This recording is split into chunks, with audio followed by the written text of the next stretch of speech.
Hey,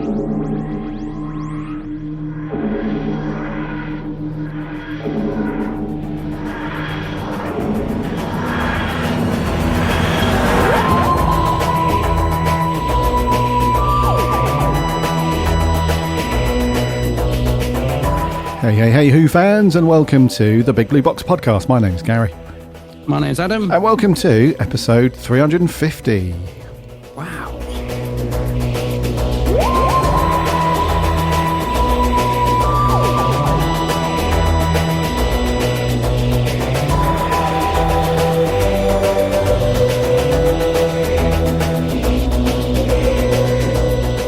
$350, bud. Yeah. Pretty sweet. Bit of a milestone. Didn't realise actually. I didn't realise we'd clocked up to 350. Yeah. I normally write it on my pad, but I'm starting a new pad. Look, got a brand new pad with all my notes, and because I was changing pads, I hadn't written the episode number at the top. Yeah, I don't suppose you use pads, do you, your end? I expect it's all digital. I do actually use a pad. Do I'll have you? you know. Yeah. I like writing it very often, but I've got one. When you're watching the app there, how do you make your notes? Because I sit there with a little pad jotting stuff down, and that's why I can never read it when we come to do the review, because I can't read my writing. But what do you do? Do you just mentally put it in on a laptop afterwards, or what? No, I've got an app on my phone that, like a note-taking app, and it syncs to my laptop. So when we're recording, I just bring it up. Yeah. We don't mess about. I'll do that one day. Probably the last episode we record, like just as we're about to wrap up the podcast, I'll move on into the future. Yeah, along with your digital-only Big Finish subscription. And actually, do you know what? I've never thought this would happen, but I finally accepted that I've got no room. There's no more room for Big Finish. It pains me to say it, and I never thought I would say this, but I'm not. I just can't really, unless it's a special release. If it's something that I think, I must have that on a physical thing. But yeah, I've run out of room, mate, so I've really cut back. Wow. And what I've started doing is like the Eccleston set, for example. I like to buy the vinyl, so I'm just buying the vinyl because it comes with the digital. Yeah, CD, I'm afraid, is really it's really taking a back burner now. I've finally succumbed to not quite your way of thinking, because you're purely digital, aren't you? You only buy a digital download, but with Big I'm Finish, sort of heading down that way because of space. I just can't, because what it was is I was couldn't fit in sort of like the last few sets I'd bought, and I thought, well, what's the point of having them if I'm just shoving them behind box set for space? Like, what's the point of even having the thing on the shelf? And so yeah, it pains me to say it. Oh, mate. Physical formats. Yeah. Yep. Mm-hmm. Yeah, looking at the old bookshelf now, I think I've got about 30, 35 Big Finish physical discs. A few of those are box sets and whatnot. The rest of them are all digital, mate. So have you got like a whole cupboard full of them then? Is that why you're... Well, most of them have gone up in the loft. And then I had a couple that, the sort of recent ones that have arrived, I've sort of gone to put them somewhere and thought, well, I've got nowhere to put them. So what I've had to do is shove them behind my Blu-ray box set. So those now stick out on the shelf because behind them they're stuffed up with Big Finish box sets. So you can't even see them. It's just it's just a bit of a wake-up call. I was like, I've literally, what is the point of having a box set if it's hidden behind another box set? It's just pointless. But I've totally run out of space now, unfortunately. I do like like the special editions they do though. They're like the sort of book, look like big sort of boxes. Long book boxes, to what they call them, coffee table box sets or whatever. Yeah, something like that. Yeah, pretty so cool. if they do special ones of those, I will probably dip in and get them. But books is another thing though, dude, and I never ever want to go over to, I never want to be seen with a Kindle in my hand. I hate digital books because I love the feel of a paperback, and I love books. So, but that's another problem. I picked up a couple of books in the charity shop the other day, and they were like £2 each. It's actually the Sweeney. It wasn't Doctor Who, but I love the Sweeney. Cool, yeah. And I was like, but where am I going to put them? So just no room anywhere. The trials and tribulations of a Doctor Who fan / Sweeney fan. Yeah, well, the struggle's real. It's you can appreciate the book thing because you still buy physical books, don't you? I do sometimes. Yeah, it depends if it's a Doctor Who book or a Star Wars book or There's a couple of other things that are sort of I have very fond memories of, and still very much a fanboy of certain things. I'll always buy the book if I want to pick them up again. But like most books I'll have on my Kindle. Like if it's just a book that somebody's recommended. Oh yeah, something you're going to read once, never again. Yeah. But if it's something like, I don't know, like a Terry Pratchett book, I've, over the years, I'd always buy the physical, like Tolkien book or Terry Pratchett or, like Star Wars and Doctor Who, those sorts of things. I'll always get the book. But the rest of it, mate, on the old Kindle for that as well. Yeah. I'll tell you the other conundrum I'm having is with Doctor Who magazine, because obviously I'm a subscriber and have been for years. And kind of these days it kind of turns up and I'll flick through it and don't tend to read it page to page anymore. I don't know, just kind of flick through, look at the pictures. But I realised the other day, I've got a lot of Doctor Who magazines now, all up in the loft, and I'm thinking, again, they're just up there taking space, and I can't quite bring myself to get rid of them. I wouldn't throw them away. I'd probably give them to, there's a really cool comic shop in the next town to us. I'd probably sort of give them to him or sell them to him or something. But it's that thing of not really wanting to part with them because, I love the covers and stuff to the Doctor Who mags. But man, they take up some space and they're so heavy as well. Like the box, just getting the box of Doctor Who magazines up in the loft nearly killed me, nearly broke my back. So it's, that's another one I'm struggling with what to do because I keep looking at them. They're just piled up now. I can see them. I lie in bed and I look up at the loft because I've got an open loft. And I just see them all there piled up staring at me and I'm thinking, really, they need to go on the bonfire, but I can't. Like old Wurzel, need to get put on the bonfire, but I can't bring myself to do it. Oh, mate, they're sort of looking down at you. And then another saying, one turns up, it's me. like, oh, it's... Read me. You haven't read me. Well, I've kind of flicked through them, but, I was actually, I was in this month's Doctor Who mag, by the way. I did there's a little article on T-shirts. Yeah, I was well chuffed with that. Just... they only used a fraction of what I said, but it was like I actually did about sort of a whole 2-page sort of interview. But I think they used a couple of sentences, but it was nice, and I got my little Geeks Handbag got a shout out, so I was well chuffed with that. Well, I did see, mate. Yeah, very pleased. Yeah, very cool. Yeah. So, are you going to continue your subscription then, mate, or are you going to? Yeah, well, it just renews itself. So and also I got to be honest with you. The last time the subscription went out, it was a sort of I can't remember what my subscription price is, but it's so low. I think because I did it so long ago, and I don't know whether they just don't, I don't know what the rule is. So obviously the subscription price or deals have changed since I subscribed, but I'm guessing when you subscribe, you just get that deal every time. I don't know, because when I saw the price of it, I can't remember what it was, but it was really low. I thought, God, is that all I pay for a 6-month subscription? That seems low. It was about the price of 4 issues, I think, instead of 6. So, I'll just let it roll over. I do still love that feeling of Doctor Who magazine turning up, even though half the time it's folded in half and I get cross. But, I still love that feeling of, new Doctor Who out tomorrow, so... Yes. But I know what you mean. It does. It's just every time they arrive, I get that excitement of, Doctor Who magazine, flick through it, and then it goes on the side just gathers dust. Yeah, I do see what you mean. I think there was it sounds like you did get a good deal, dude, because the subscription price at the moment it's about 40 quid for 6 months. Oh no, definitely don't pay that. Yeah, and if you want to do it for the year, an annual subscription is £96 or 120 quid if you want the regular plus the specials. Yeah. I need to check. But surely with subscriptions, don't you just pay whatever the new rate is? Because I'm sure last time I looked, it was like 22 quid or something. I couldn't believe it. I was like, can't be. What, for the year? For 6 months. For 6 months. Okay. It's probably, you're probably just on I might be wrong. I may have just, I don't know. I need to check, but no, I'm sure last time I saw it go out, I was like, oh, that's cheap. Because I was thinking of cancelling it at one point.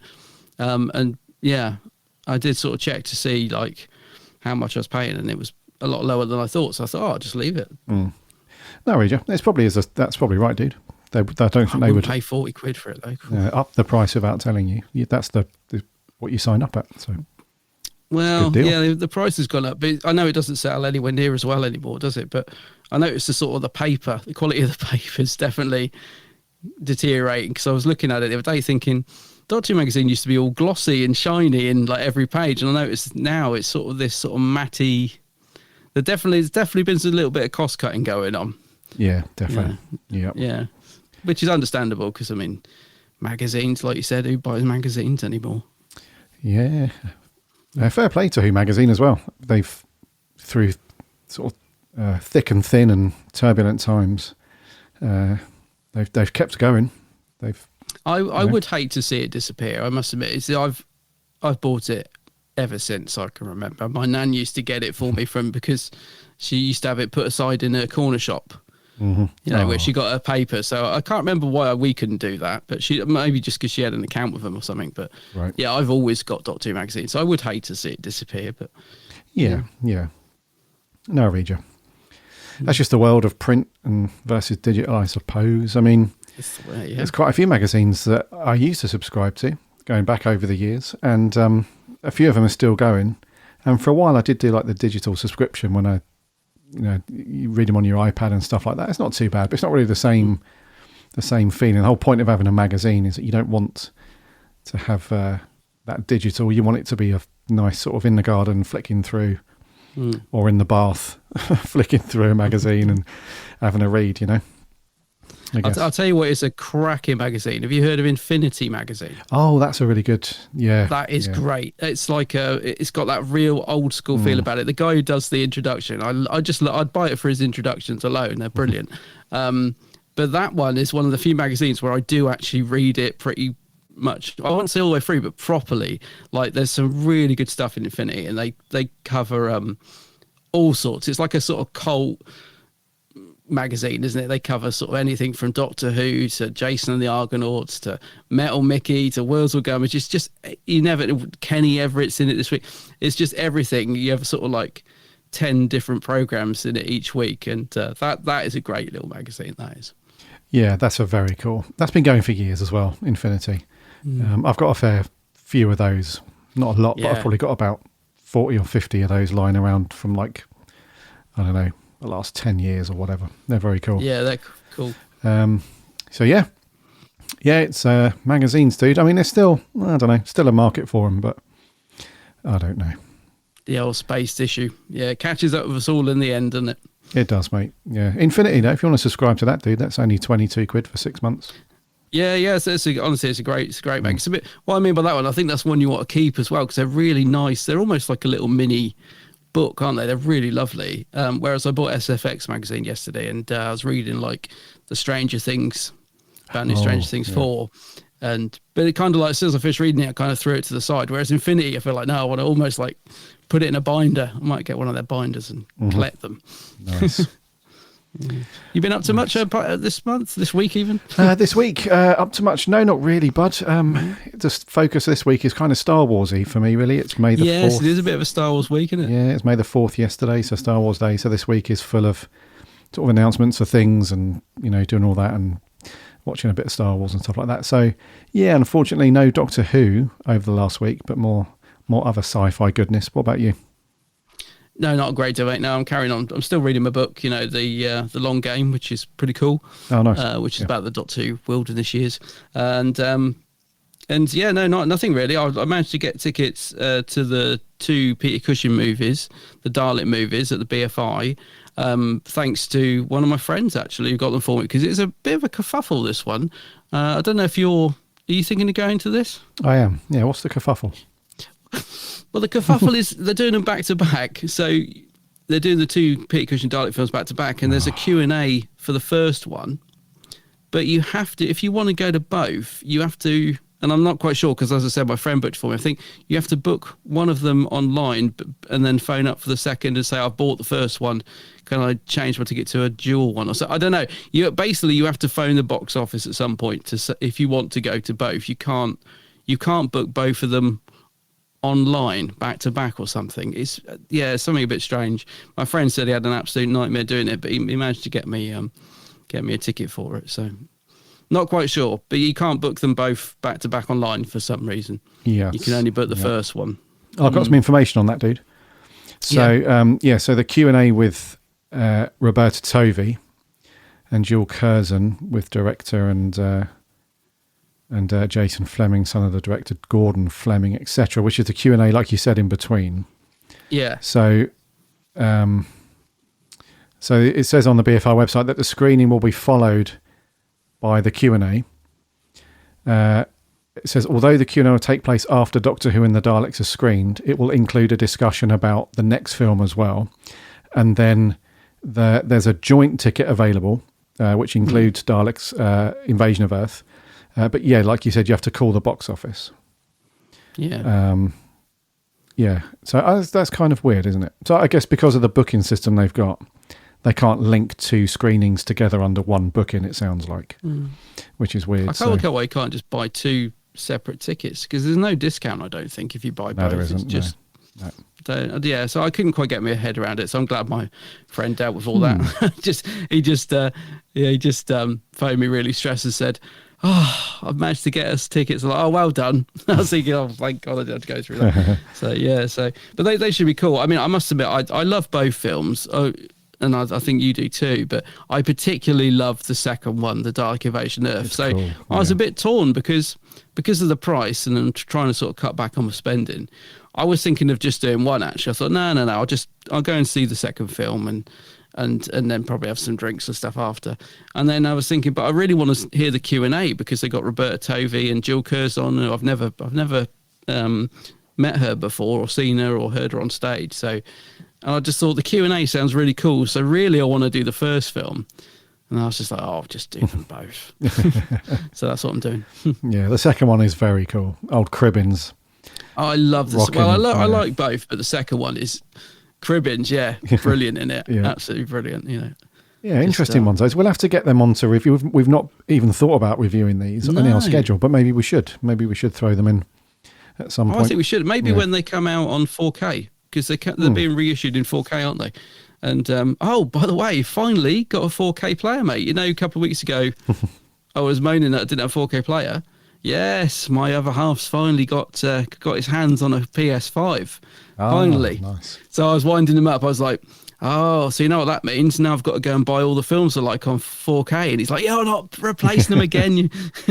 So DVD to Blu-ray, and now I'm going to buy them all again on 4K. I won't, but I probably will actually. Yeah. But so yeah, definitely. Yeah, so we could do that. When the films come out on 4K, we could review them, couldn't we? Yeah, nice. We can watch the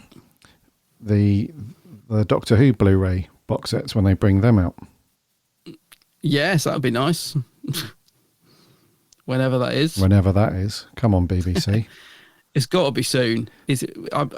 June has been rumoured for ages. It's got to be. Actually, good old Doctor Who magazine, going back to that, they've got a preview of the set in the next issue.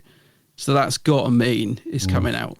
I'm referring to... so that's the Blu-ray set, right? With the classic box set. That's season 22. Is that not what you're on about? No, I'm referring to brand new Doctor Who that is clearly filmed in 4K. And is ready to rock and roll, but we just get the DVD and Blu-ray still. I see, yes. So, but no, the Blu-ray box set you're referring to, season 22, that's obviously amazing. Can't wait for that. It's just, like I can't understand the newer stuff that, I don't know if it's a cost thing, I don't know. But like brand new Doctor Who, especially Jodie's last 2 seasons, absolutely we could have had a 4K box set of those. Defo, but maybe R2D will do it. It's the sort of thing I can imagine him sorting out. Yeah, be like, come on, we've got to get this out in 4K. Yeah, I'd like to think so. Yeah. Anyway, you've done nothing else, have you? So when does this go on sale? Oh, today for the general public. Lovely. All right, I'll look at that later. Yeah. And it's Sunday the 19th of June. So we might see some listeners and some other peeps down there then. That'd be good. Yeah, it'd be awesome. Cool. Righty, before we crack on with our review this week of Torchwood's new and final series, please remember to follow and subscribe to this podcast in your preferred podcast app. If you're a new listener to the show, welcome to the Big Blue Box. We'd love to have you as a regular listener, so make sure you follow and subscribe. And to the long-time listeners, the grizzled ancients, welcome back. It's great to have you all here. You can do that by just searching for us in your podcast app, or head over to the website bigblueboxpodcast.co.uk. You can also listen to all the episodes over there for free. Plus, you can check out all of the reviews and articles from those cool dudes on the writing team. And talking to those dudes, You can also listen to the round table for April that went out last week, which is a very cool catch up with those guys. And the latest article was from Maria. She gave us a rundown of the Capital 5 event run by the Doctor Who Appreciation Society. So go and check that out as well. We are on the socials too, Instagram, Twitter and Facebook. Links on the website, and we have a free Discord server. Again, link on the website. Hop over there, chat Doctor Who with other Who fans. And also remember to check out Adam's channel over on YouTube. It is, of course, the Geek's Handbag, and his last video was very, very cool, trying to hunt down the old B&M sets. It's a very cool video, that dude. I'm well chuffed with the views on it, yeah. It's really done well, actually. It's one, it's knocked my other videos out of the park. So it's gratifying because I've spent so long putting that video together. I almost wasn't sure it was worth putting out because I was like, feels so I'm really chuffed. So yeah, go and check out my vids, a couple of Doctor Who vids on there. Our friend Adam went back and watched my Star Wars video after we mentioned it on the podcast. Do you know what I did? Yeah, so fair play to Ad. So go and have a look at my channel, The Geek's Handbag. The old Geek's Handbag. Adam's on the socials too, under the same name, The Geek's Handbag. So go and give him a like and a follow, and we'll all chat Doctor Who throughout the week between episodes, which is always fun. So go and do all of that stuff. Right, review time, bud. What have we got? Yeah, so we're moving on to the next series of Torchwood, which is called The Miracle Day, or just Miracle Day. And this episode's called The New World. 6 a.m. is the appointed time of death as laid down by the state of Kentucky. Oswald Danes faces his last moments on this earth. A former school teacher convicted of the rape and murder of 12-year-old Susie Cabina. The survival of Oswald Danes turns out to be the first incident in a much bigger story. No one has Not died. one person in the United States of America. Miracle Day. Miracle Day. Miracle Day. Miracle Day. That's what it's being called. Miracle Day. Did you ever hear of Torchwood? This thing might be worth following. They brought me in as an expert, but I don't know what the hell this is. But we're getting the same results from all over the world. Oh my God. What is Torchwood anyway? Some kind of British intervention agency. Captain Jack Harkness and Gwen Cooper.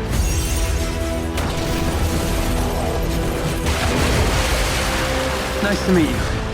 Don't tell me this is a virus or evolution or whatever. This is deliberate intervention. All of us have been changed by design. But how? Who could do this? It's like someone cast a spell over all the world. CIA! Yeah? So what? Who the hell are you people? Torchwood. You think that was a Hollywood action blockbuster movie? Blockbuster. Yeah. Rightio, Torchwood. We're on to series 4, right? Series 4? Yeah, I think so. Yeah. Yep. So it's not called series or season 4 or anything like that. A bit like the Children of Earth, this is just called Miracle Day. And this one was first broadcast on the 8th of July, 2011 in the US. And then here in the UK, we got it a week later on the 14th of July. Oh, there'd be uproar about that now. Can you imagine? Twitter would explode, wouldn't it? Oh, how dude, can you dare imagine? the Americans get it first? Yeah. Jesus, yeah. So this was written by Russell T Davies. It was directed by Bharat Nalluri. And it stars John Barrowman, Eve Miles, Kai Owen, and also Mekhi Phifer, and Alexa Havins, and also Bill Pullman. So some big names. Big names in this one. And the synopsis is: one day nobody dies. All across the world nobody dies. And then the next day and the next and the next. People keep aging. They get hurt, they get sick, but they never die. The result? A population boom overnight. With all the extra people, resources are finite. It's said that in 4 months' time, the human race will cease to be viable. But this can't be a natural event. Someone's got to be behind it. It's a race against time as CIA agent Rex Matheson investigates a global conspiracy. The answers lie within an old, secret British institute. As Rex keeps asking, what is Torchwood? He's drawn into a world of adventure and a threat to change what it means to be human forever.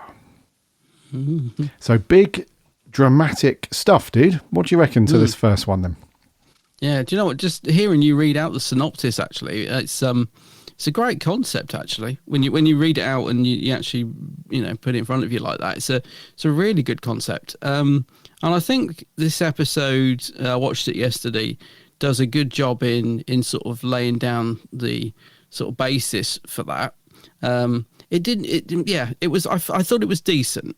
It was okay. It after the sort of highs of Children of Earth, which we both loved, this does have a very different feel to it. It feels like the budget has been increased massively, but I think it's a case of a little bit of style over substance, really, because it didn't draw me in anywhere near as much as the first episode of Children of Earth. Like the first sort of 20 minutes, I was going along with it thinking, yeah, this is pretty good, it looks good. But I found myself getting quite, not bored, but a little bit like, come on. It felt a bit ploddy. About 20 minutes in, I think I was sort of thinking, yeah, there were some good bits, but I did find myself sort of losing interest a little bit in the middle.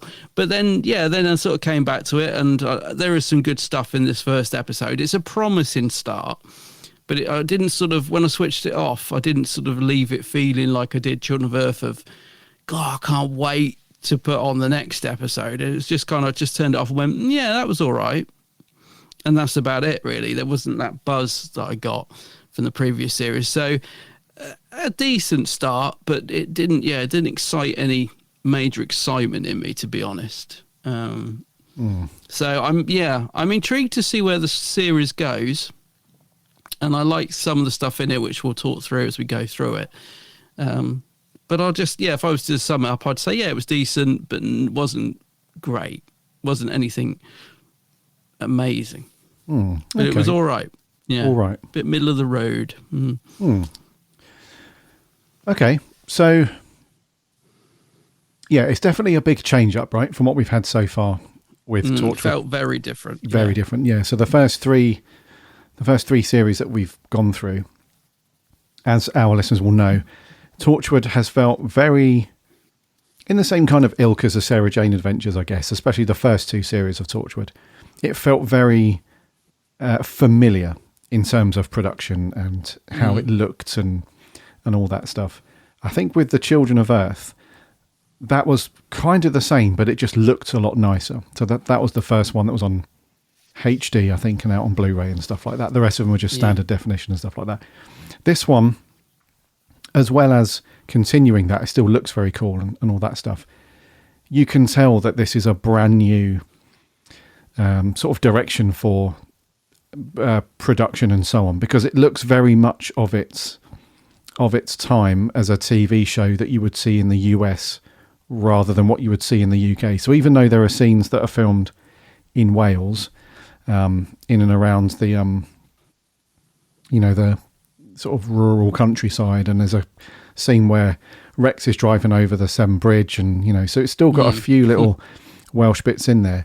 There's something about the way that it was. I'll get onto my thoughts on the story in just a second, but there was something about the way it was filmed that you can just. It's a subtle shift in the picture quality. So even though it's done in HD, like of its time, I don't know if it was filmed in. If this makes a difference, but in the US they have their video standard is called NTSC versus our PAL version here. And I think when something's filmed in NTSC, it gives it that very, very slight little Americanized feel to it. And I think that's what you can see a mile off when you watch the Doctor Who TV movie. It's that it's got that very sort of, I don't know, it's just a very slight little difference in the picture. It's not quite as crisp and it's not quite as smooth, because Children of Earth looked absolutely just jaw-dropping in some places. We were surprised, weren't we? Yeah. Considering the age, yeah. Whereas this, it still looks good. But yeah, so from that perspective, you can tell that this... it's more of a Canadian/US joint venture with the production on this one. And then story-wise, for me, it didn't quite capture the same... It didn't invoke the same feeling that I got when I watched Children of Earth, that first one. Even though it still feels very big and epic, like that story. You can tell that there's a big global thing that's happening and it's threatening, So Russell's very good at doing that. How he's not written a proper full-on Hollywood film yet, I've no idea. But, the whole thing where... Because with Doctor Who sometimes, and with previous series of Torchwood, you do get the feeling that... okay, so there's an alien that wants to take over the world, but really it's sort of happening in London. Yeah. Or it's happening in Cardiff or something like that. But with this and with Children of Earth, you do get the sense that it's definitely a global issue that's happening and a threat sort of thing. So it's got the epic stakes there. I just wasn't drawn into it as much as I was with Children of Earth. And not to say that it's bad. It's not a bad story at all. I don't know. I just wasn't captivated as much as I was. I couldn't put my finger on why. Because I was thinking, like you just said, it looks pretty good.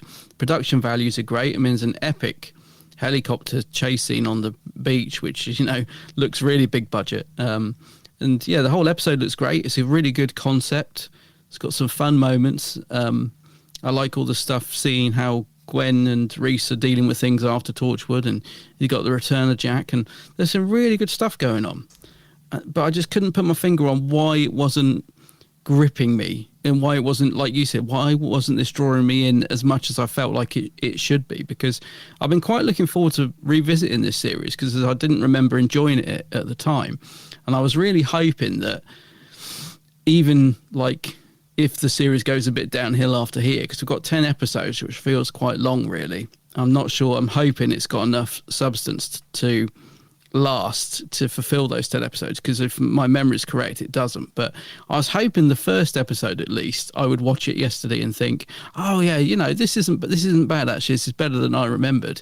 And it kind of wasn't, because it was kind of exactly how I remembered it. It was just like, no, yeah. And I'm thinking this is probably one of the better episodes as well, because I'm pretty sure once we get into this series, it really starts to lag, or at least that's my memory of it. So I was hoping this would be a bit better than it was, really.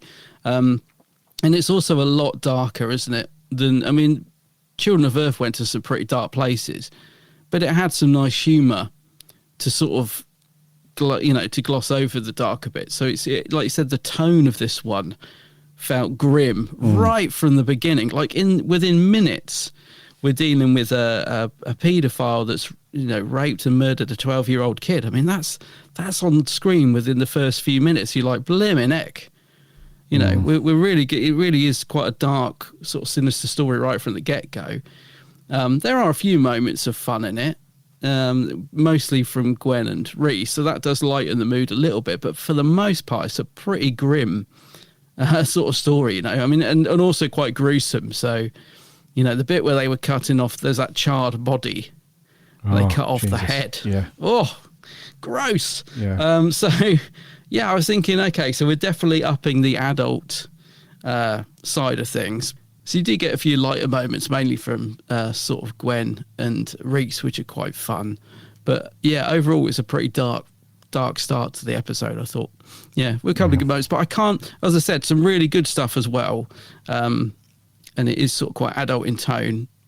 But I couldn't put my finger on why it wasn't quite gelling for me in the same way. And also, we hold RTD up in such high regard, just having his name attached to it. So when it came up written by RTD, I thought, even if this first episode is probably going to be good, even if the rest of it is, goes a bit downhill. But yeah, even that just didn't feel like it had his usual flair somehow, this script. Yeah. And that's an important thing to note as well, that although we are big fans of Russell and his writing and so on, that doesn't mean that he's immune from, the odd clanger here and there. Of course, yeah. Yeah. So I wouldn't say that it's a big clanger of any sort. It's not terrible. It's just, I think you're nailing it. I think it just doesn't quite. Maybe there's something about the change up in it that's a little bit slightly more difficult to get into it, because although we have some familiar faces, although Jack is back and Gwen and Reese and so on, that's really it. We don't have any. And we don't have the hub anymore in Cardiff. We don't have any of that familiar stuff going on, and we've got some new faces thrown into the mix, haven't we? So we've now got Rex, who's this CIA agent who is played by Mekhi Phifer, and he's playing like the very expected sort of intense sort of tough CIA dude, and then we've got this other woman. I think what's her name, Alexa. I'm trying to remember who the doctor was and who the other CIA agent was. Yeah, I got them a bit mixed up as well. Yeah. Yeah. I think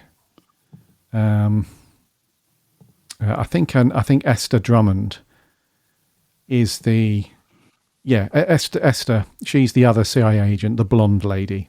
That's it. And then the doctor is Arlene Tur, played by Vera Juarez. Vera Juarez, I think.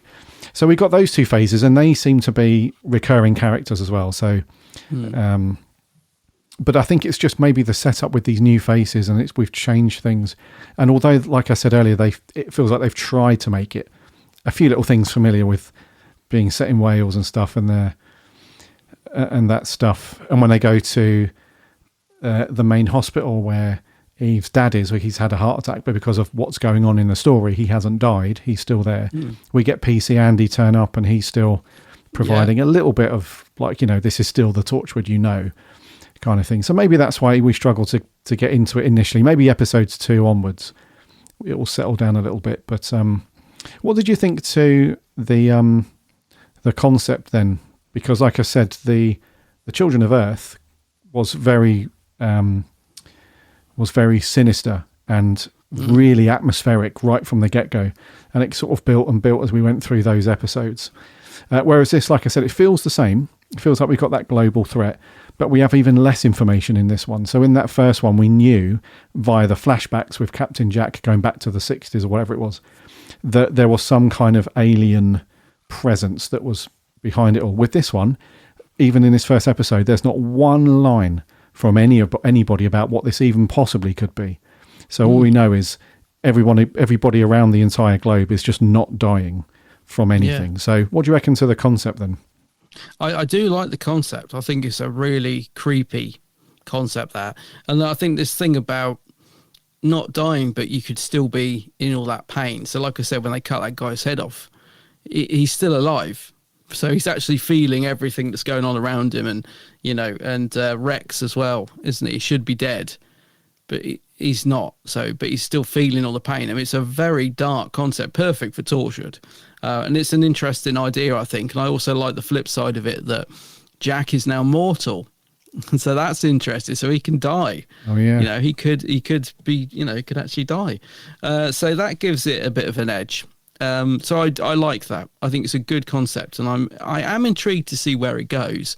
And also, like you said, I'm wondering like who's behind it, because I can't remember. In fact, I said to you before we started, when we said we were going to review this, I don't even remember if I finished watching this series. I think I may have tuned out about episode 6 or something. So I don't know who's behind it. I can't remember who's behind it. So I'm intrigued to find out. And I hope it's a good payoff, whoever or whatever is behind it. But yeah, it's a good concept. I like it. It's grim, isn't it? It's a grim idea that you could be permanently stuck in, in pain and never die. That's a horrible thought. So yeah, and I think it's right for Torchwood. No, I wouldn't want to see that in Doctor Who. I mean, Moffat came a little bit close, didn't he, when he did the whole Death in Heaven. What was it? What was that concept? It got a few complaints, didn't it? That you don't really die or something. Remember that? You're all trapped in the spear. I don't know. There was a concept that Moffat came up with, nowhere near as dark as this, but it was going down the same sort of route of, you don't really die. You feel everything. And I can't quite remember now, but I'm sure the listeners all know what I'm on about.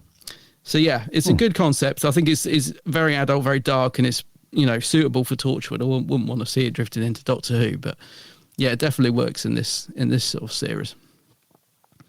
Indeedy, yeah.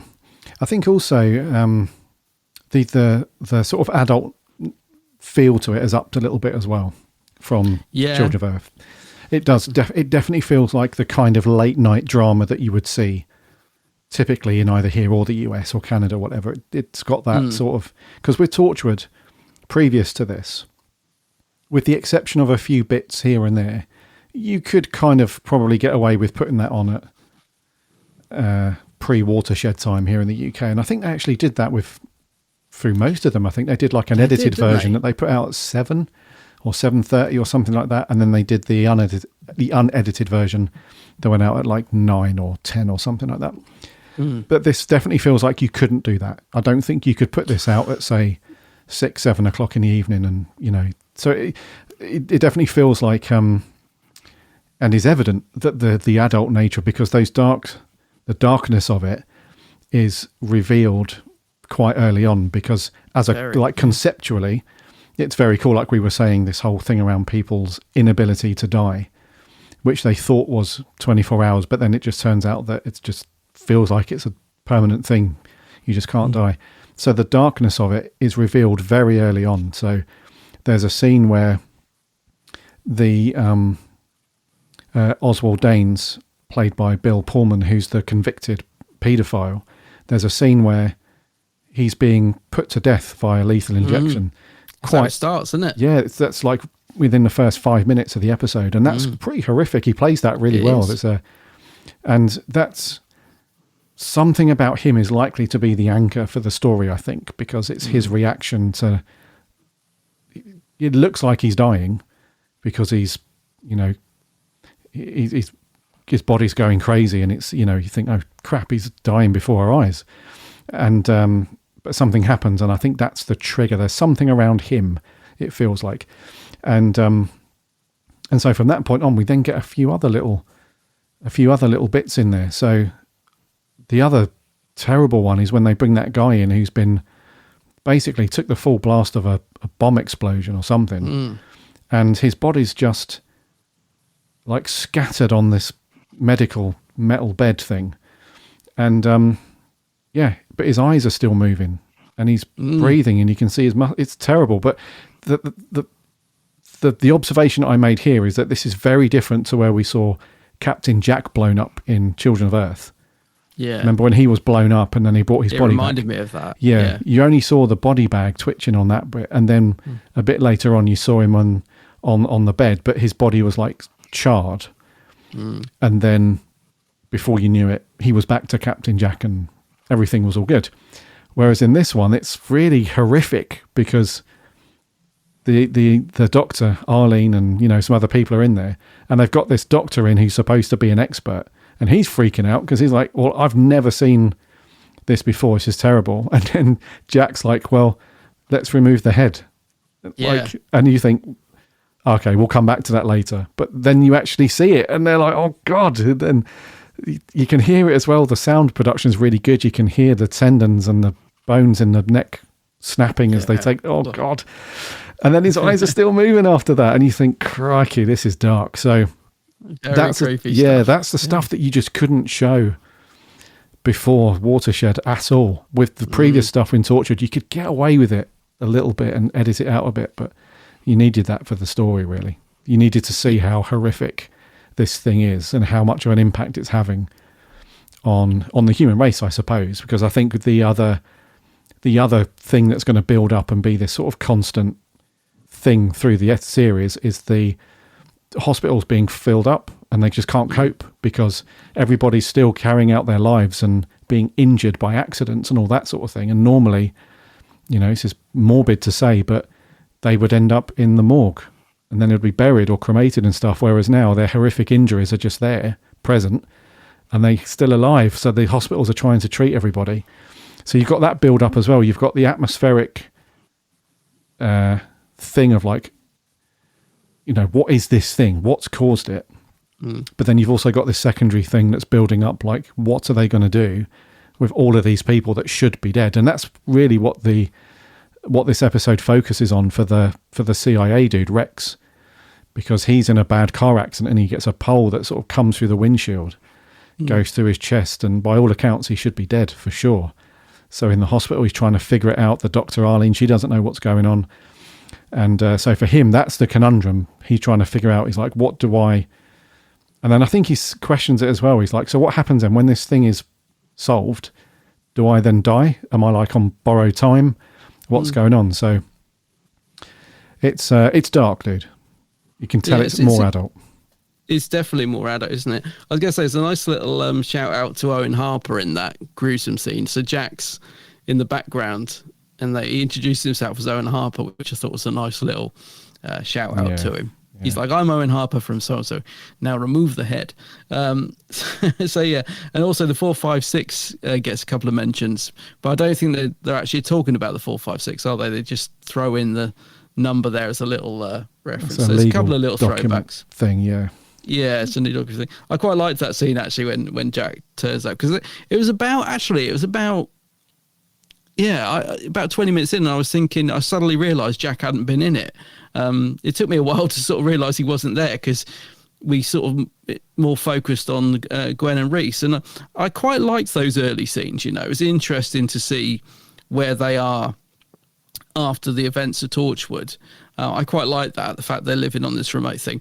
I didn't like the arguing so much. I felt like one of the things we said about Children of Earth was how their relationship had developed, and all that sort of constant bickering had sort of been pushed aside, and and so we're back to sort of a bit more of a sort of argumentative relationship between the two of them, and I thought that was a bit of a shame to see. I kind of get it though, because obviously Gwen is struggling to sort of adapt to normal life after Torchwood, and I guess that's right that we explore that, and I think that kind of makes sense. But obviously they've got the baby now as well, so it's good to catch up with those guys and see where they are at the minute. And there was some great scenes. I think probably my favourite scenes in this episode were the ones with them. So, the bit where Gwen gets the rocket launcher and stuff, I thought, that was kind of cool. And the stuff on the beach with the helicopter and everything. That looked pretty epic as well. I couldn't work out, was that a CGI helicopter or was that a real one? It looked really good, I thought. The helicopter on the beach, when it blew up, and it looked really good, actually. Yeah, some of it was CG, yeah. Yeah, it must have been, yeah. Looked great. So, yeah, I loved all that stuff. And then I suddenly sat there thinking, oh, Jack's not been in it yet. When's he going to pop up? And I expected it to be something big. I expected to see sort of dry ice and him walking through the shadows of the coat flowing or something, but he kind of sort of turns up and saves that woman, doesn't he? Whoever she again, it's Esther. And there's quite a fun bit on the plane when he snatches the phone off Rex and all that sort of stuff. So I felt by the end of it, things were sort of starting to come together. You can sort of see the old team back together. You got Jack and Gwen and Reese, and I think Gwen, although she's sort of, you feel like she's kind of missed all of this sort of action stuff really deep down. So that was quite a sort of promising thing. You sort of think, okay, so these guys are back together, let's rock and roll sort of thing. It's good to see Jack coming back, and some nice little throwbacks to the old team with Owen's name mentioned and stuff. That was cool. And it's interesting that Gwen and Reese have now settled on this life of almost being in hiding, I suppose, because of the events of Children of Earth. So they're now in this country house, literally in the middle of nowhere in Wales somewhere. And they are essentially just fearful of somebody turning up and finding out who they are and all that. So there's a couple of really funny scenes where the Ramblers, there's a knock on the door and they go and get all the guns out the cabinet and they're ready to kick off. And it turns out the Ramblers, I think, I can't figure out whether they intentionally are spies or something like that, because when they're far enough away from the house, they sort of look at each other with that look like, that's Torchwood, or that's the girl, that's the woman we're looking for. Or where they were genuinely just looking at each other like, well, they were rude. So that was really cool. And then, the helicopter. Yeah, it's cool. So that's interesting that they've now got their little baby. Gwen has given birth. They've got a nice little family. It just always feels like they're on eggshells, on tenterhooks, because she's expecting trouble to kick off every day. It's like she's really jumpy, and Reese is very much like, he's like, just calm down. Nothing's going to happen. Nobody knows we're here. It's all good. And obviously they do know. So the helicopter comes back, like that scene at the end, and they have that big tear up and stuff. And then Jack is just, he's not quite as what's the word? Flirty and boisterous and all those things that we've seen from him in the past. There is something a bit more subdued about him so far, anyway. In this first episode. So John Barrowman's playing it very much the sort of stern, broody, investigative kind of Jack that we've seen a few times before. Definitely not the kind of, you know, there's a word for it somewhere. Flamboyant? Flamboyant, yeah. Good word. Yeah, he's not quite got that going on at the minute. Even when, because in previous versions of Torchwood, I get the feeling that if this had happened where he goes, you know, he's in the archive somewhere and Esther is searching for information on Torchwood, and then she suddenly finds a box and it's got all the information. She's like struck gold. And then he's there to protect Torchwood, sort of being erased from history almost. And there's an assassin there. He saves her. You get the feeling that in previous Torchwood, he would have flirted with her big time after saving her, sort of thing. But even now, he's like, just gives her some information, but then she's unaware about the amnesia pill. So he's like, you know, and saves her. So it's very much a different Jack for me. So we'll see how it goes. I'm not sure in the next few episodes if he goes back to good old, you know, because even in Doctor Who, which is obviously not as adult as Torchwood, he was very close to the knuckle in a couple of Doctor Who episodes. So I wonder if we'll see that from him in this series of Torchwood. But I quite liked him in this episode, actually. I think I prefer the more subdued. I like it when Barrowman's playing him a little bit, tones it down a little bit. And I quite liked him in this one. He's more serious, and, you know, when he's in the operating room and tells them to remove the head and he's got his like blue shirt and tie on and stuff. And yeah, it's just good to see him toning it down for an episode and being a bit more serious, if you like. So I quite liked him in this one. I don't know, at the end when he's back with Gwen, and so I just remembered what Reese calls him. I won't say it on this family podcast, but that's quite funny. He's, you're off with old Captain Jack bleep. Yeah. I thought that was quite fun. So I can see him going back to being the more flamboyant Jack in the next couple of episodes. Talking of that, mate, how did you watch this on DVD or on the iPlayer? I watched this on iPlayer, dude. Yeah. Oh, okay. Did it have? Well, first of all, did it have a weird intro from John Barrowman and RTD at the start? No. Okay, so I put the Blu-ray in and pressed play to episode 1, and it had this really strange, John Barrowman and RTD introducing the episode. It just started with that. It's like, Torchwood is back. He's like, yes, and Russell's like, yes, and it's going to be more exciting and more explosions there. And I was like, oh, what's this about? It's like a little 2-minute intro to the episode, which was quite fun, but I just wasn't expecting it.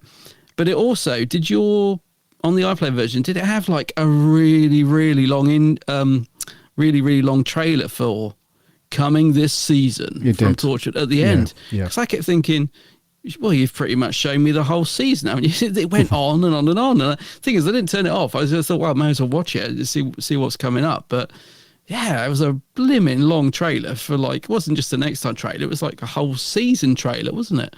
It was. It went on forever. Crazy. It was like 2.5 minutes worth of, Yeah, so I can tell from that there's already going to be, I could see Jack kissing somebody in it. And I thought, oh, you know, I can already tell he's going to go back to the more flamboyant. There was one bit though, and I paused it. I couldn't tell if it was Gwen, and I'm really hoping it's not. I could see there's a scene, it's so brief, it's like a split second of a woman with dark hair kissing somebody that's not Reese.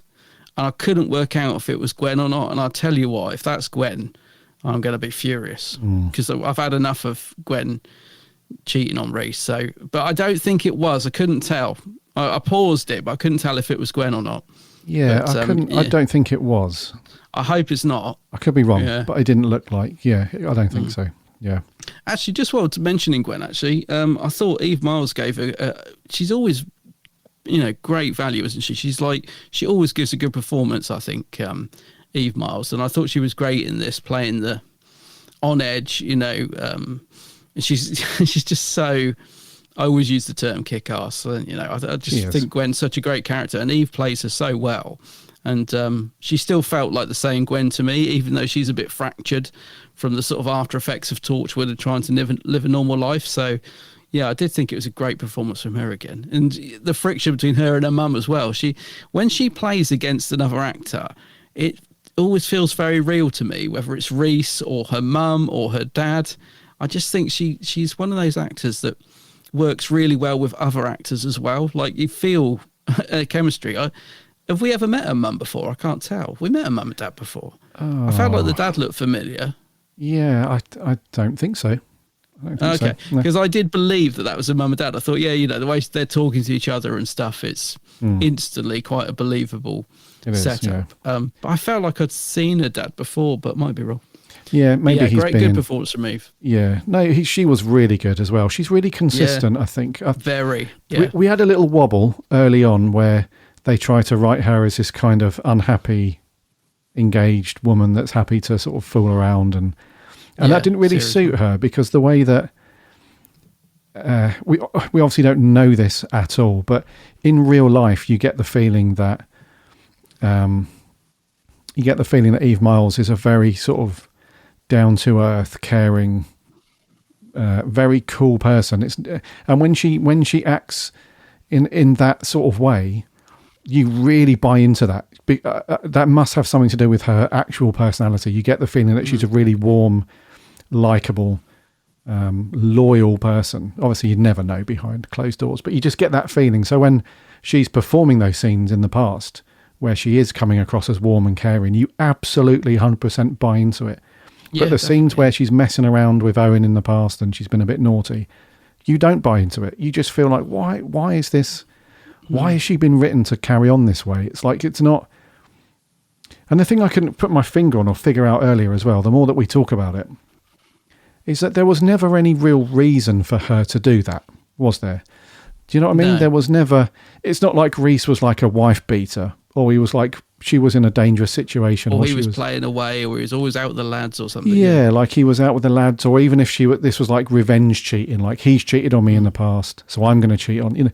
There was never anything. There's never any basis for her to do that, and you couldn't really say that she was like a bored housewife, because she was a police person before, so she was really busy and potentially dangerous stuff going on in her previous career. And then when she joined Torchwood, obviously that's really full on. There's not really a dull moment. So you can't really accuse her of being like this bored, sit-at-home housewife either. So it was really weird that they wrote her to be that sort of unlikable, sort of play in the field kind of person, where it just, I don't know, there was something, but there was never any conclusion to why that happened either, was there? There was never any. Sort of for the sake of it, really, wasn't it? Yeah, there was never any. Well, actually, Reese, we need to talk, and I've misbehaved, and the reason why I've misbehaved is because of X, Y, and Z. There was never any of that. It was just, it's Torchwood, it's adult, we'll have people sleeping together. So, I think the other side of that as well is Reese is such a likable character. I think, like you said, if there was, if they'd sort of written in bits to make that a bit more justifiable, for want of a better word, but because Reese is so likable, every time she did something like that, you're like, why would you do that to Reese? And he's quite consistent as well. He's always been that kind of likable, cheeky lad, sort of chappy type of character. But what I do like about Gwen, though, like you said, put that stuff aside. What I do like about a character, and this is why I'm hoping that isn't her that's kissing someone else, is because she has become this really strong sort of role, and she's one of the few characters really that could stand up to Jack. Most of the time, even like someone like Owen, who's a pretty sort of independent, strong character, even he'd be shouted down by Jack. Yeah. Whereas Gwen, he can't handle Gwen. She's a force to be reckoned with, isn't she? He knows that he just can't have the same effect on her that he has on other people, because she is that strong. So, but that's the part of her character I really like. You really, like you said, you really feel like she is all guns blazing, and she's going to sort of get stuff sorted out. Yeah, defo. And there was one scene where she was really badass as well. So she's doing the whole.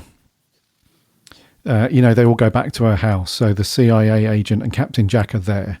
They're at their house, and the helicopter comes back. But this time, it's confirmed that the helicopter has been spying on them. Not only that, they're about to take them out. And she's kind of not happy about this at all. But then there's a bit where she goes off to get a gun, and the rest of them get their weapons as well. And she comes around the corner, and her whole face is different. She's back in like Torchwood badass mode. So she's running down the corridor. She's like shooting the dude in the helicopter. She's just all of a sudden, at the snap of her fingers, she's back into that. Here we go, it's go time kind of Gwen, which is very cool. So, but her and Kai Owen, they're really consistent. You know exactly you're going to get good performances out of both of them, which is good. Yeah, that's true. What did you think to a few of the newer faces then? So, what about this new guy, Rex, who he's got a real kind of, he's like a dog with a bone, isn't he, throughout this episode? Because at the very beginning, when this whole thing kicks off, there's been this anonymous email that lands at the CIA, and it's just got the word Torchwood on it, and it's gone through like the security protocol. Somebody knows how to sort of hack the system. Then it disappears and they can't find it. So that sort of triggers this thing in him, like, what the hell's going on with this? And then throughout the whole episode after that, after his car crash, he's in the hospital bed and he's on his phone 24/7. He's got the longest battery. I want to know what phone he's got. Yeah. Because he's on his phone the entire day in hospital. He's on his phone in the cab to the airport. He's on his phone pretty much until Jack takes it off of him, which is a nice twist. On the flight from the US to London or Wales, and he's on his phone again in the car from the airport over to Wales. So he's like a dog with a bone. He's like, Torchwood, what is it? And then he kind of liaises with Esther, and she's doing some undercover work as well. So what do you think to this guy? Because at the very end, he's like, I've come here to sort of move you guys from here to the US. You're going to work with us to sort of see what's going on. So what do you reckon to him? No, he got on my wick, to be honest. He was just I just found him a bit annoying, to be honest. Sort of this bolshy sort of character that I'm doing this, I'm doing that. Yeah, I haven't taken to him so far. I feel like he might grow on me. I feel like as the series goes on and he settles in, he might be okay. But at the moment, I found him quite irritating, to be honest with you. Oh, just but I agree with you about the phone battery. I was just going to say maybe phone batteries don't die either, since maybe they live forever as well. That scene was quite funny. I mean, ridiculous. He manages to get from America to this hut in the middle of nowhere in Wales in like, I don't know what the time frame was, but he's like constantly on the go. It works quite well as a funny scene, but in reality it's ridiculous. But I haven't warmed to him yet. I feel like I will, but not yet. He's irritating me so far. He's okay. I think he's playing this kind of expected part. I think when they were casting for this and they were going through auditions and whatnot and all that stuff, I think they just needed like someone that could play like a very tough, no frills, down to business kind of. How do I say this without insulting any of our US listeners? We haven't done any American accents yet, which is a miracle in itself. Yeah. So this guy, so Mekhi Phifer, he is American, which is thank God, because a lot of the times in Doctor Who, when they've tried to have American people in it, I'm thinking of the Daleks Take Manhattan. You know, those. Oh, the dodgy accents. The accents are shocking, like really bad. So it's glad that they've got an actual American actor to play that part, which is great. I wouldn't say I warmed to him or thought that he was amazing. He was just very, very intense throughout the entire thing, which is not a bad thing, but there was just no breathing room to explore his character enough. It was all about, I need to find out what Torchwood did, and that's it. There's nothing else to his character at the moment. So but not too bad. Not a terrible actor. Not his performance is all right. Just the character himself is a bit bolshy. Yeah. Yes. Okay, and then what do you think to Esther then, sort of the other CIA agent who's running alongside him, I guess, also trying to figure out what Torchwood was or is, and then meets Jack. What do you think to her? Yeah, I'm getting a bit confused between Esther and who was the other woman who's in it, the doctor. So the other one, Vera. Who was the one looking through the box who got injured with Jack? Was that Esther? That's Esther, the CIA agent. Yeah. I think she's all right. I actually quite, again, I felt like she's got a bit of potential to be a better main character. She's a bit sort of, she's got a softer side to her, a bit more intriguing. Could possibly be a sort of Scully type actor. You know, that character I mean? Yep. I don't know. Yeah, so far she's all right. I can't remember the other one, the doctor. I only watched this yesterday, so I can't really comment on her. I've forgotten what she even did. What did she do in it? Who's that? The doctor. The doctor. So she's more of like she's the concerned doctor. So I think while everyone else is just running around like headless chickens, like, oh my God, what's going on? She's kind of thinking of the long game, it feels like. She's thinking, oh, yeah. Like she's having a few conversations with Rex while he's in hospital, like, yeah, this is a terrible thing, but we need to think about the long term, because if no one's dying, the hospital's going to fill up, blah, blah, blah. You should be dead. You're not dead, all the rest of it. And so she's a recurring character. She was in it quite a bit in that long Next Time trailer.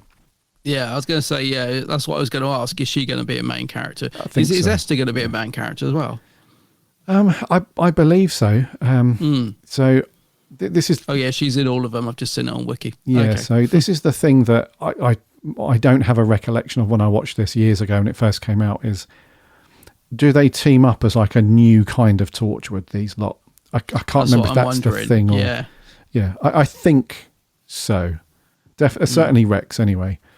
So it'll be interesting to see actually where he goes from here in terms of, does he try and keep Torchwood sort of locked down a little bit, because he obviously can't give them free rein to just do what they did before.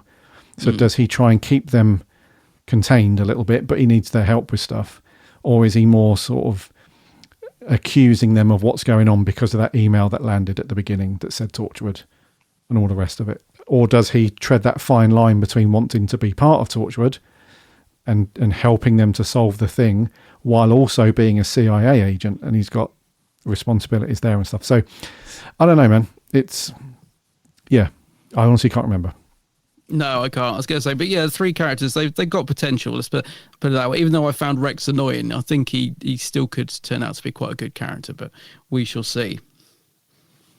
Yes, we shall see. Bit of a scoop getting old, what's this guy's name? Bill Pullman. Yeah, I was going to finish on him, actually. He's been in loads, hasn't he? I mean, he's just one of those guys that as soon as I saw his face, I was like, oh, I recognise him. He's done loads of film and TV, isn't he? He's quite a well-known actor. So, well, mate, yeah, he's like a full-on bona fide Hollywood star. You know, he's the man. So I was going to finish on him actually. So he's disturbingly good. Yes, that's a good way of putting it. Yeah, as the bad guy. He's the convicted dude who is put to death, or supposedly put to death at the beginning. He survives.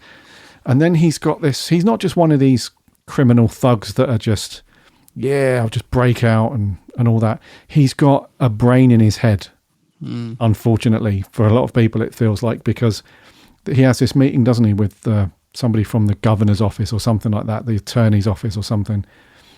And he's basically saying to him, I'm a free man because my sentence was done the minute you tried to kill me. The fact that I survived, that's not my fault, you know, and technically I was put to death. My sentence is done. I should be walking out of here. And the guy's like, well, no, you know, although we apologise for the trauma that you've gone through, at the end of the day, you're still a paedophile. So our apology only stretches so far. You know, we don't feel that bad for you because of what you've done. And then he wrangles it, doesn't he? He actually wrangles the legal technicalities, like he's out. Yeah, can't be tried twice. What's that called? Is that double jeopardy or something like that one? I'm not too sure, to be honest. Yeah, some US law. He works in his favour, yeah. He's like, it's an act of God and he can't be tried twice for the same crime, so I'm out of here. It's like force majeure or something like that, and then he's out. So that's really the only thing we see of him in this episode. There's just a few scenes, isn't there, where he survives the injection, he has that meeting, and then later on he's put in a car and he's driven out and he's free. But again, he appears lots in the long trailer that we saw. But Bill Pullman, he's a very, very good, like I said, cringy, disturbingly good as the criminal. And but he's such an experienced actor, though. I mean, Jesus Christ, he's done over, I don't know, he's done like 50 films, like big Hollywood films as well, since like the mid 80s. I remember him back in the day from Spaceballs, that spoof Star Wars film. Wow, was that him? I Lone Star, yeah, from Spaceballs. Oh gosh, yeah, of course, that's him, isn't it? Yeah, all the way through the decades of big films, notably like Independence Day and loads of big things like what the other stuff, like big films that he's done, like While You Were Sleeping, Independence Day, Lake Placid, like Scary, like just big things.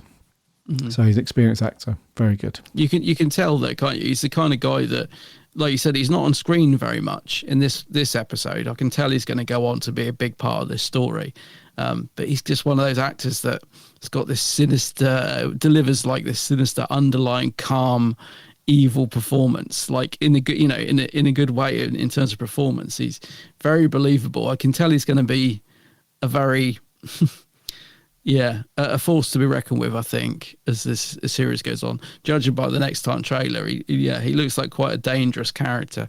I think, Bill Pullman, like you said, he's done loads. He's a great actor, and I think very good casting for this. I think I think even if the story wanes a bit, I think he's going to be one of those actors that when he's on screen will actually sort of lift the series a bit because he is such a good actor. That's the feeling I get from it anyway. Yeah, same. Very good. Anything else on your notes, bud? I noticed that Murray Gold is still back and doing some cool music. Well, actually, I thought the music was horrible in this. I actually put awful screeching guitar music as one of my notes. I really didn't like the music at all. And so I specifically waited to see the credits to see who it was because I thought, it can't be Murray. I was shocked when I saw his name come up. I was like, really? That was Murray Gold? It didn't have, I didn't like the music in it at all. And I know what he's trying to do. I can tell he's trying to give it that sort of, like you said, this sort of American style music, isn't it? He's trying to give it that sort of feel of a sort of Netflix wouldn't have been a thing back then. When was this? Oh, no, it 2011. Wouldn't have been a thing. Yeah, but that sort of NCIS, kind of feel. So I get what he's going for, but horrible. The screechy guitar music when the guy was in hospital, I was just like, I'm shocked, to be honest, at this Murray. I thought the music was horrible in this. There's the odd good bit, like the stuff when they're in Wales and stuff. There was a couple of bits, but not up to Murray's usual standard at all, I didn't think. I didn't mind it because it was different. That's why I didn't mind it. It's not his finest work, but I thought it was okay. Yeah, no, tried something different. You're not a fan, though. Didn't like it. No. didn't like the sort of feeling like the atmosphere that it gave. It didn't. Normally we'll say Murray's music adds like an ambience to it. To this, actually, I found it quite distracting in places. Yeah, wasn't a fan of the music at all in this. Just looking to see if I have anything else on my notes. Actually, don't think so. No. No. Okay. That is actually the only note I haven't sort of ticked off. Is awful screeching guitar. Yeah. Okay, then, dude. Let's put a score on this then. So you to go first. What are you saying? Yeah, I'm going to give it a 7. Might be a bit generous there. It was okay. It was a fairly decent setup. I feel like it was just slightly under a 7, but not quite. Anything under 7 I consider to be bad or going that way. So 7 to me is very much a middle of the road score. Okay. Yeah, it's just decent, but it wasn't anything amazing, I didn't think. I'll read you. So I am going to go with a 6 on this one. A 6? Oh dear. Yeah. See, this is worrying because apparently this is one of the better episodes in the series. Oh dear. Yeah.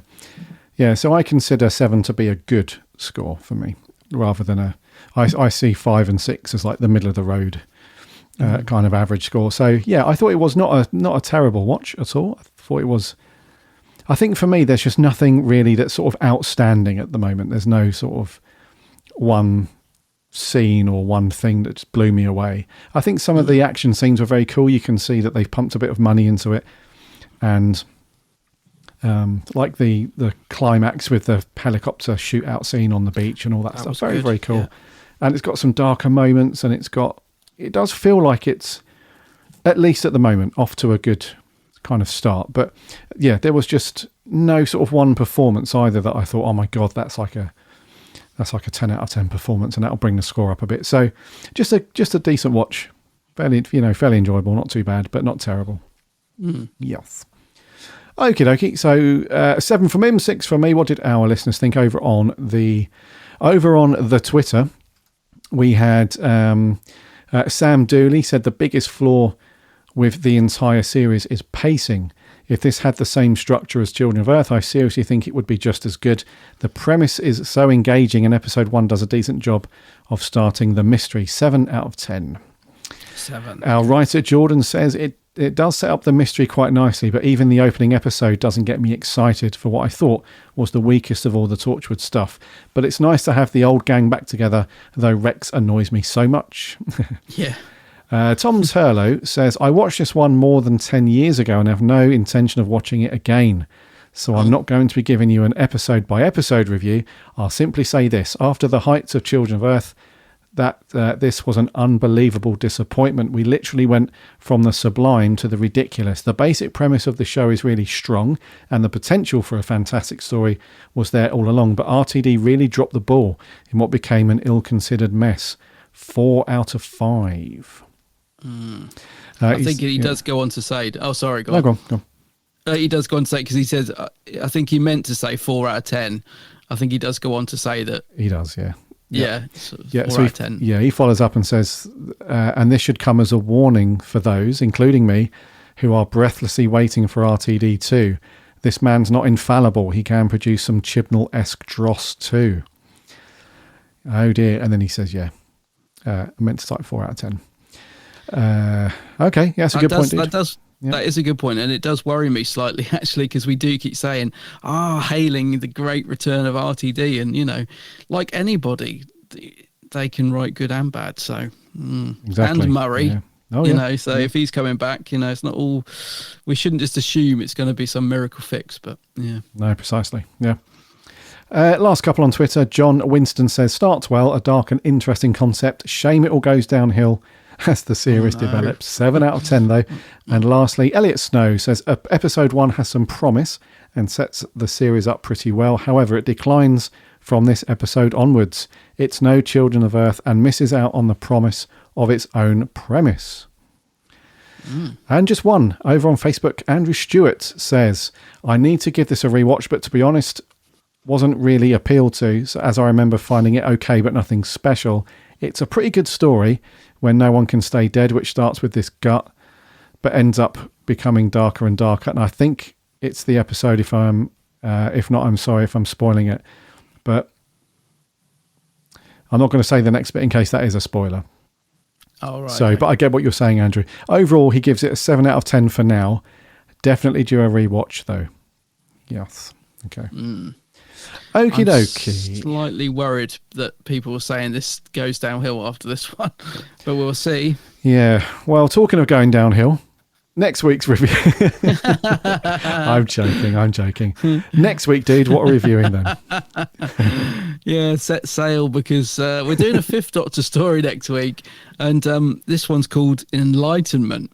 I'm looking forward to watching a 5th Doctor, mate. I haven't watched any Davison in a little while, so it's an odd one, isn't it? Enlightenment. I can't remember much about it. It's a big old wooden ship in space, isn't it?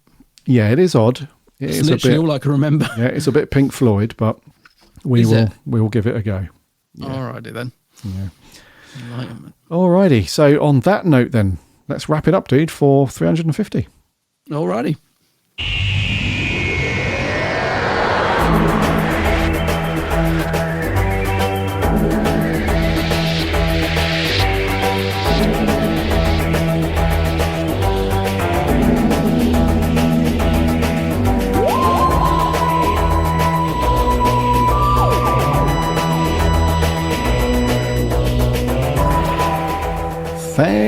Thank you so much for coming back and listening to the Big Blue Box for another week. That was episode 350. So to kick off Miracle Day, we're kind of like, yeah, that was okay, not too bad, we'll see how it goes. But yeah, based on literally everyone else's comment, apparently goes downhill, so we'll see.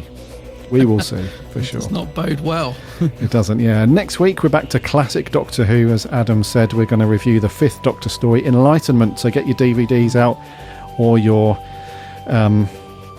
BritBox subscription fired up and get that watched, because we'll be asking for your scores and mini reviews as always. In the meantime, remember to follow and subscribe to the podcast on your preferred podcast app of choice. We put a new episode out every single Friday, and we would love for you to not miss that. So get following over there. You can also listen online. Go to the website bigblueboxpodcast.co.uk. You can listen to all the apps there for free too.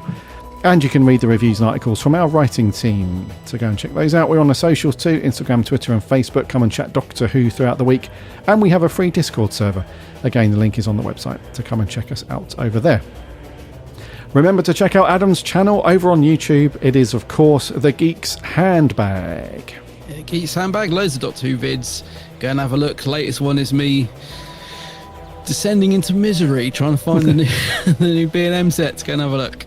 Go and check it out. On all the socials, yeah. Under the same name on the socials, The Geek's Handbag. So come and give us a like and a follow and chat Doctor Who. Until next week, my name's Gary. My name's Adam. And remember,